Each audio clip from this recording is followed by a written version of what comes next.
I'm Landry and today I'm going to be teaching y'all how to correctly throw a football.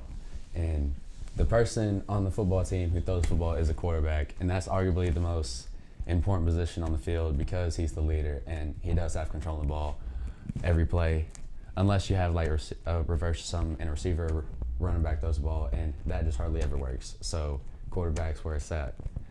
And the one thing with all good quarterbacks, no matter what level they're at, is they all have the same throwing motion. And that's what I'm going to teach y'all how to do today.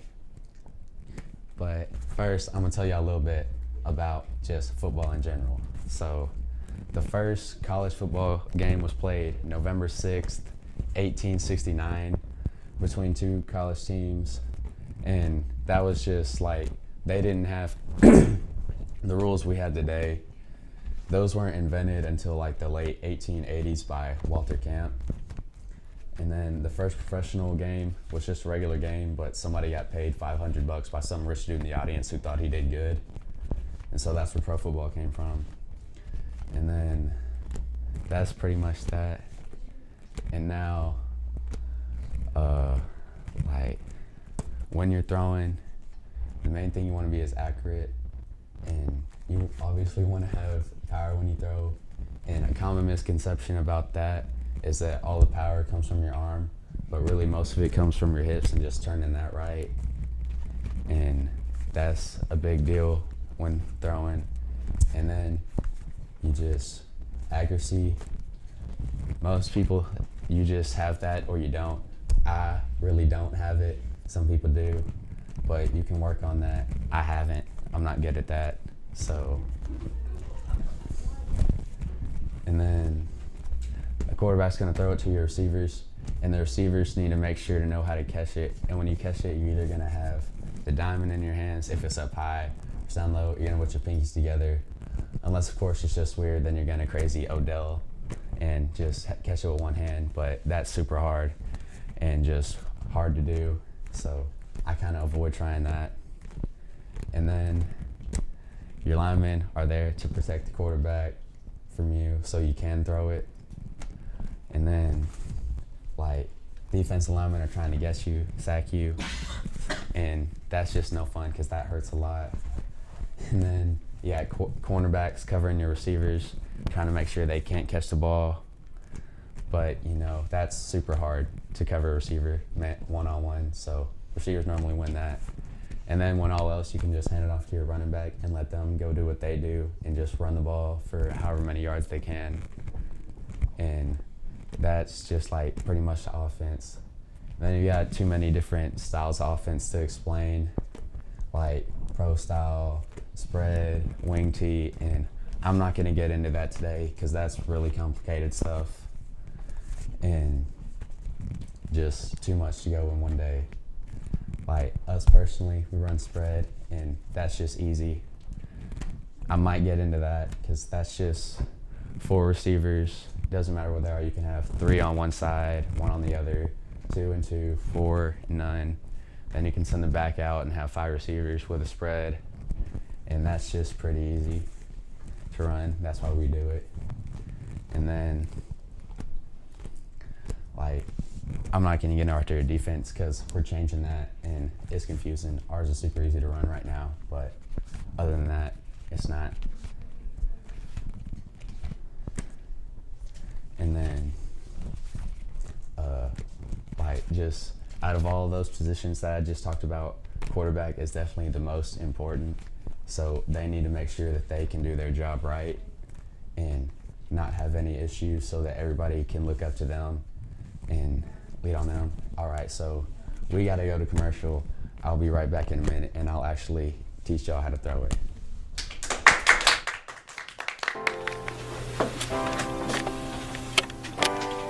Wildcat Nation News is a student-run media outlet here at Silver Springs High School. We cover your news, sports, opinion, and anything else that happens here at Silver Springs High School. We are Wildcat Nation News. It's your news, Your life, our stories.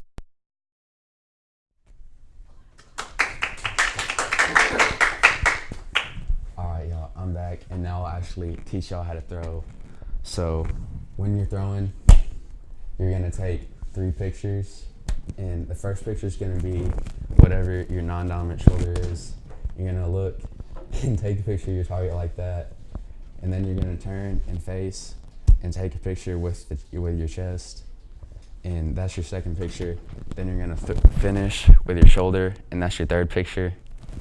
And so just make sure and get all those of your target, and that's a easy way to be accurate. And then when you throw it, you have to make sure and keep your hand this way and not flip it like when you're throwing a baseball, because that can like just make the ball like not have a good spiral. And then you have like 3 different types of balls you can throw. A 1 ball, which is just a line drive, like it's pretty simple. And 2 ball, I think is the hardest, just because you need like just the right amount of touch on it to get it like in between the linebackers and the safeties. Then 3 ball, you pretty much just throw it as far as you can and let your receiver try to go catch it. And I'm gonna show y'all how to do this now. So this is my first picture, and I'm gonna go slow, and then you turn and just, and third picture. And yeah, see, I also had the diamond there when I was catching it to make sure that I had that. See, so now I'm gonna have you come and try and throw it to Carter over here.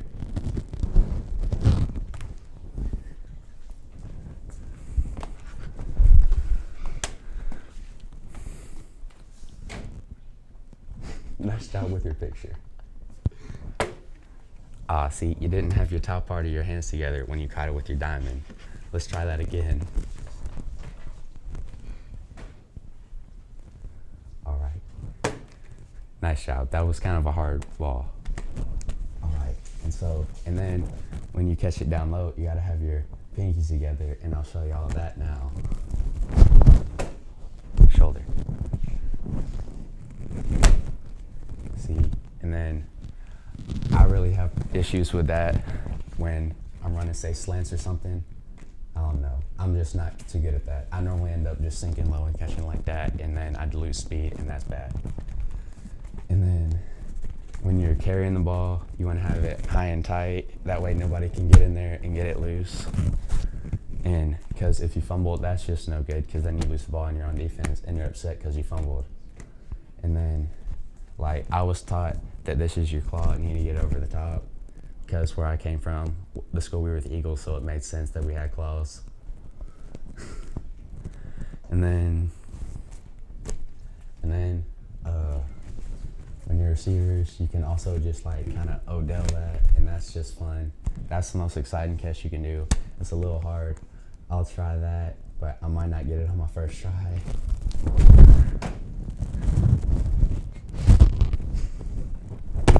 Okay, I got it on my first try. Normally it's more fun than that, but I'm kind of just standing still, and it just kind of gets easy and a little boring. And so, we can celebrate. I don't know. You can celebrate a bunch of different ways. There's a bunch of different key celebrations in the NFL. I mean, everybody gets on cam for dabbing, but I think that's pretty fun. I mean, I'm a little mad that he said white people can't dab, just because, I mean, that's a little racist and all. And I personally think they can, just I'm not best at it. Got him dabbing and getting a little Superman, but he kind of stopped that, and then hitting them folks. I'm not gonna do that because I'm definitely too white for that. Then you got Aaron Rodgers with the discount double check. That's pretty simple. All right, and then you got Odell's probably the best with his whipping, hitting them folks and all that. He's just crazy. Personally not a big fan, just because he tried to fight Josh Norman, which just locked him down all game. All right, so that was me teaching how to throw football. Hope y'all enjoyed. See y'all next time.